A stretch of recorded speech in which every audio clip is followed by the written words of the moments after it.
Today's update from Tech News. Raspberry Pi 500 Plus puts the Pi, 16GB of RAM, and a real SSD in a mechanical keyboard. Keyboard uses low-profile Gateron Blue switches and an RP2040 controller.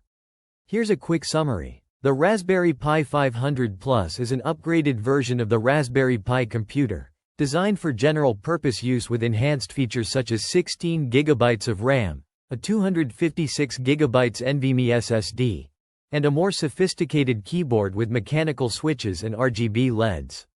Priced at around $200, the Pi 500 Plus is available for purchase from various retailers. The upgrade has been in development since the release of the Pi 500 last year, maintaining the Pi 5-based design in a keyboard-shaped case. The motherboard of the Pi 500 had unused space for an M2 slot, which is now utilized in the Pi 500 Plus with a 256GB SSD, replaceable for higher capacity drives. The system remains bootable from microSD and USB drives.